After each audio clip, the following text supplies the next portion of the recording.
Hello प्यारे बच्चों, मैं राजू साहू आज आप लोगों को क्लास 10वीं का हिंदी के अंतर्गत मछली शीर्षक पाठ लेकर आया हूँ।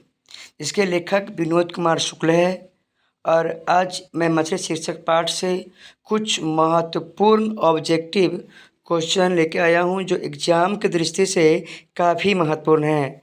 देर न करते हुए आइए कुछ महत्वपूर्ण ऑब्जेक्टिव को देखते हैं। पहला क्वेश्चन कहता है आपका कि लेखक रास्ते में मन ही मन क्या सोच रहे थे। मतलब विनोद कुमार शुक्ल जो है रास्ते में मन ही मन क्या सोच रहे थे। एक मछली पिताजी से मांग लेंगे, या 3 मछलियों को पिताजी से मांग लेंगे, या सभी मछलियों को खा जाएंगे, या सभी मछलियों को क्या कर में डाल देंगे। तो बच्चों की क्या अभिलाषा थी कि एक मछली जो है पिताजी से मांग लेंगे, और उसे क्या थी, एक अभिलाषा थी कि मांगकर कुएं में डालकर उनके साथ क्या करेंगे, खेलेंगे। चलिए अगला प्रश्न आपका कहता है कि कहानीकार के छोटे भाई का क्या नाम था। भंगू था, जग्गू था, संतू था या दीनू था। अगर मैं भंगू की बात करें तो भंगू जो था उस घर का क्या था, नौकर था। क्या था, भंगू जो था उस घर का नौकर था, है ना। जबकि कहानीकार के छोटे भाई का नाम क्या था, संतू था। चलिए अगले प्रश्न की बात करें। अगला प्रश्न कहता है विनोद कुमार शुक्ल का जन्म कहाँ हुआ था। राजनांदगांव छत्तीसगढ़ में, दुर्ग छत्तीसगढ़ में, नेवरा बिहार में या नालंदा बिहार में। इसका राइट आंसर हो जाएगा विनोद कुमार शुक्ल का जन्म जो है राजनांदगांव छत्तीसगढ़ में जो है आपका 1937 ईस्वी में हुई थी। कब हुई थी, 1937 ईस्वी में। चलिए अगला प्रश्न की हम बात करें। अगला प्रश्न कहता है नौकर की कमीज किस विद्या की रचना है। क्या यह निबंध है, क्या यह कहानी है, या नाटक है, या उपन्यास है। मतलब नौकर की कमीज क्या है, इसमें आपको याद रखिएगा तो नौकर की कमीज क्या है, आपका नोवेल है।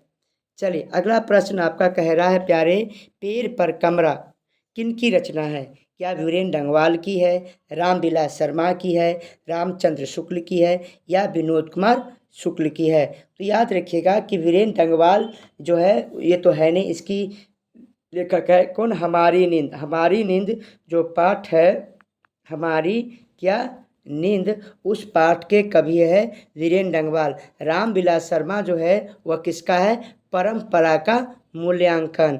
और रामचंद्र शुक्ल की बात करें तो हिंदी साहित्य के इतिहास का एक बहुत ही जाने पहचाने एक के लेखक है। और इस पेड़ पर कमरा पाठ का लेखक कौन है, विनोद कुमार शुक्ल है। चलिए अगला प्रश्न आपका कह रहा है कि शुक्ल जी इंदिरा गांधी कृषि विश्वविद्यालय में किस पद पर थे। क्या वह किरानी थे, असिस्टेंट प्रोफेसर थे, या इंचार्ज थे। इसका राइट आंसर हो जाएगा ये क्या थे, तो प्रोफेसर थे, है ना।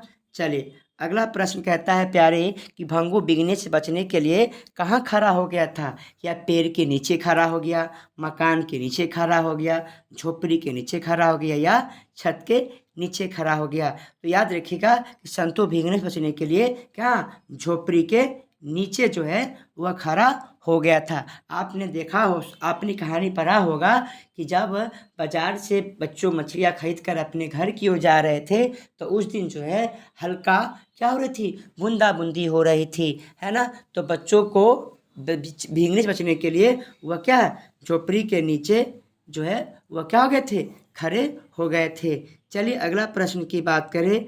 अगला प्रश्न कहता है कि मछली से कौन डर रहा था, संतू, भंगू, कथाकार की माँ, या कथाकार की बहन। तो संतू जो था वह क्या था, मछली से डर रहा था। क्यों, क्योंकि संतू को डर था कहीं मछली हमें काट ना दे, है ना। मतलब मछली काटने के डर से जो है वह संतू जो है क्या कर रहा था, मछली को नहीं छू रहा था। चलिए अगले प्रश्न की बात करें प्यारे। अगला प्रश्न कहता है आपका कि विनोद कुमार शुक्ल का जन्म किस राज्य में हुआ था। अभी जस्ट आपने देखा होगा कि मैंने पढ़ाया था कि राजनांदगांव में शुक्ल जी का क्या हो गया था, जन्म हुआ था। जिसका आंसर हो जाएगा हरियाणा, पंजाब, उत्तर प्रदेश नहीं, क्या हो जाएगा, छत्तीसगढ़ इसका राइट आंसर होगा। चलिए अगला प्रश्न कहता है आपका कि किस मछली की किस मछली की आंखों में लेखक अपनी क्या करती है, छाया देखना चाहते हैं। लेखक का कहना था कि उनकी दीदी कहती थी कि जो मरी हुई मछली होती है उनकी आंखों में क्या होती है, परछाई नहीं दिखती है। इसीलिए बच्चों ने क्या किया था, मछली की आंखों में झांक कर देखा कि क्या सच में जो दीदी कह रही थी कि मरी हुई मछली की आंखों में परछाई नहीं दिखती है। तो बच्चों से क्या की, परख की। तो क्या नीचे दबी मछली को, तैरती हुई मछली को, छोटी मछली को, या सबसे बड़ी मछली को। याद रखिएगा किसकी आंखों में, तो तैरते हुए मछली की आंखों में क्या किया, बच्चों ने अपनी परछाई देखना चाहा। अगला प्रश्न कहता है प्यारे कि मसाला कौन पीस रही थी। क्या लेखक की बहन पीस रही थी, लेखक की माँ पीस रही थी, लेखक की दादी, या लेखक की बुआ। तो याद रखिएगा मसाला जो है वह लेखक की कौन, माँ जो है पीस रही थी। तो राइट आंसर हो जाएगा, क्योंकि लेखक की दीदी तो कमरे में क्या कर रही थी, वह रो रही थी। चलिए अगला प्रश्न है आपका, कथाकार मछली लेकर घर जाने के दरमियान क्यों डर रहा था। क्यों डर रहा था, क्योंकि बच्चों को डर था कहीं मछली रास्ते में नहीं मर जाए। क्योंकि उन्होंने कहा था कि एक मछली क्या करेंगे, पिताजी से मांग कर कुआं में डाल कर उसके साथ खेलेंगे। तो याद रखिएगा, तो मछली लेकर बच्चे इसलिए दौड़ रहे थे क्योंकि मछली खाने की जल्द थी नहीं, मछली खाने की जल्द तो थी नहीं, मछली मर जाने की डर थी। अब इसको रहने दो। उसके बाद पिताजी के दौड़ कर जाने की कहा, यह भी नहीं है, या वर्षा के कारण, ये भी नहीं। क्या मछली मर ना जाए, बच्चों को इस बात को लेकर डर था, इसीलिए वह बच्चों जो है वह क्या दौड़ते हुए अपने घर की ओर प्रस्थान कर रहे थे। अगला आपका प्रश्न कहता है कि कथाकार के झोले में कितनी मछलियाँ थी। कथाकार जो था उनके झोले में कितनी मछलियाँ थी, 2 थी, 3 थी, 4 थी, 5 थी। तो ये क्वेश्चन कई बार एग्जाम में क्या है, आया हुआ है। तो याद रखिएगा कथाकार के झोले में कुल कितनी मछलियाँ थी, 3 मछलियाँ थी। चलिए अगला प्रश्न की बात करें। अगला प्रश्न कहता है कि मछली मछली का मछली जो है कहानी शुक्ल जी के संकलन से ली गई। कौन सी कहानी से जो है मछली शीर्षक पाठ ली गई है। महाविद्यालय से, सब कुछ होना बचा रहेगा से, पेड़ पर कमरा से, या खिलेगा तो देखेंगे। तो याद रखिएगा कि मछली शीर्षक कहानी जो है वह कहाँ से लिया गया है, महाविद्यालय से जो है लिया गया है। चलिए अगला क्वेश्चन कहता है आपका, कथाकार के पिताजी जब मछली खरीद रहे थे तब कितनी मछलियाँ मर गई थी। जब उस समय मछली जब खरीदा जा रहा था तो उस समय कितनी मछलियाँ मर गई थी, 1, 2, 3 या 4। तो याद रखिएगा मछली खरीदते समय एक मछलियाँ क्या हो गई थी, मर गई थी, जबकि 2 मछलियाँ क्या थी, आपका जिंदा मछली थी।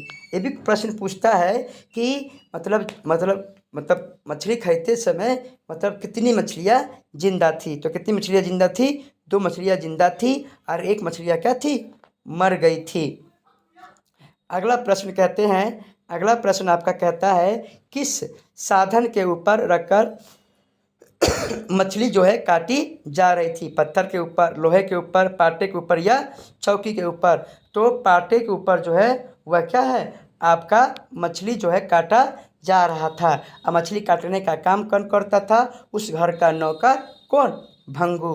ठीक है। चलिए अगला प्रश्न आपका कहता है, क्या कहता है कि मछली लेकर संतु जो है मछली लेकर क्यों भागा, काहे बचा, बेचने के लिए, खाने के लिए, काटने के लिए, या कुएं में डालने के लिए।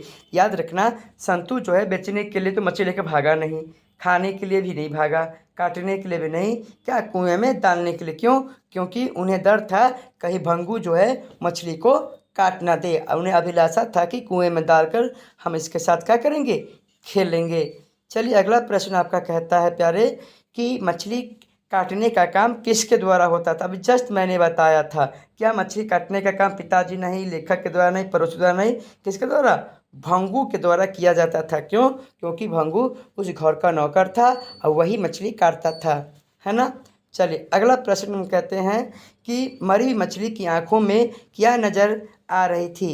देखो यहाँ पर ध्यान समझना है, क्या मरी हुई मछली की आंखों में नज़र आ रही थी परछाई, नहीं, परछाई तो दिखेगा ही नहीं। जिंदा मछली में परछाई दिखता है, कालापन, लालिमा नहीं, श्वेत नहीं। क्या? कालापन जो है दिखाई पड़, कुछ दिखाई ही नहीं पड़ता था, है ना, मरी मछली की आंखों में।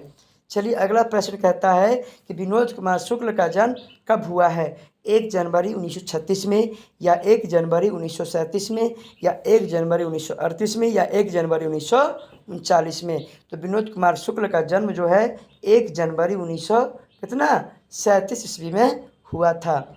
चलिए अगला प्रश्न कहता है आपका कि शुक्ल जी की कहानी संग्रह का नाम क्या है? मतलब विनोद कुमार शुक्ल की कहानी संग्रह का नाम क्या है? नौकर की कमीज, दीवार में खिड़की रहती थी, खिलेगा तो क्या करेंगे देखेंगे, या पेड़ पर कमरा। तो याद रखिएगा शुक्ल जी के कहानी संग्रह का जो है वह नाम है, शुक्ल जी की कहानी संग्रह का नाम पूछ रहा है ना। अच्छा, इसको हम थोड़ा सा बाद में देख लेंगे क्वेश्चन को, ठीक है? या इसका आप आंसर थोड़ा सा आप बताइएगा कि शुक्ल जी की कहानी संग्रह का नाम क्या है, ठीक है? चलिए अगला प्रश्न हम बात करते हैं। अगला प्रश्न कहता है कि भंगू संतू के पीछे क्यों भाग रहा था? क्यों भाग रहा था नौकर? संतू को मारने के लिए? नहीं, संतू को मारने के लिए तो नहीं भाग रहा था। संतू को बुलाने के लिए? ये भी नहीं। संतू को समझाने के लिए? भी नहीं। मछली छीनने के लिए? किसके लिए? मछली छीनने के लिए भंगू जो है संतू के पीछे क्या कर रहा था? भाग रहा था।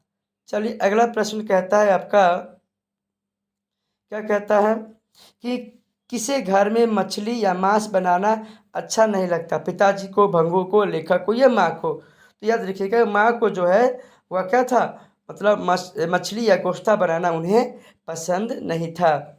अगला प्रश्न कहता है आपका कि घर में घुसे तो साले के हाथ पैर तोड़कर बाहर फेंक देना, ऐसा किसने कहा था? कौन कहा था कि अगर साला घर में घुसे तो हाथ पैर तोड़ के फेंक देना? भंगू ने? नहीं। संतू ने? नहीं। माँ ने? नहीं। तो पिताजी ने कहा। किसको कहा था? नरेन को, क्योंकि नरेन जो है दीदी की प्रेमी थी। कहा कि अगर साला नरेन अगर घर में आया तो उसको क्या करना? हाथ पैर तोड़कर फेंक देना। चलिए अगला प्रश्न आपका कहता है कि परिवार में नौकर का नाम क्या था? तो क्या था? भंगू था। परिवार में नौकर का नाम क्या था? भंगू था। चलिए अगला प्रश्न कहता है आपका प्यारे कि विनोद कुमार शुक्ल द्वारा रचित कहानी का नाम क्या है? बहादुर है? नहीं। बहादुर के लेखक तो कौन है? अमरकांत। कौन है? अमरकांत, ये है। हाँ, मछली शीर्षक पाठ का लेखक कौन है? विनोद कुमार शुक्ल है। बीच के दांत के लेखक कौन है? नलिन बिलोचन शर्मा है, ठीक है? चलिए अगला प्रश्न आपका कहता है क्या कि लगभग जय हिंद शुक्ल जी की रचना है। क्या है? काव्य संग्रह, उपन्यास, या कहानी संग्रह? तो याद रखिएगा कि लगभग जय हिंद शुक्ल जी की क्या है? काव्य संग्रह है। क्या है? काव्य संग्रह शुक्ल जी की है। चलिए अगला प्रश्न की हम बात करें। अगला प्रश्न आपका कहता है क्या कि कौन ठंड से काँप रहा था? क्या कथाकार है, संतू है, या भंगू है? तो याद रखिएगा यहाँ पर कौन काँप रहा था? तो ठंड से संतू जो है वह काँप रहे थे, ठीक है? चलिए अगला प्रश्न, सॉरी, आज के लिए यहीं तक। अगली क्लास के लिए हम एक नए चैप्टर के साथ आप लोग के सामने आएंगे। अगर यह ऑब्जेक्टिव आपको समझ में आया हो तो प्लीज़ आप इसको शेयर कीजिए, सब्सक्राइब कीजिए। अगर अच्छा लगा हो तो कमेंट ज़रूर कीजिए। धन्यवाद।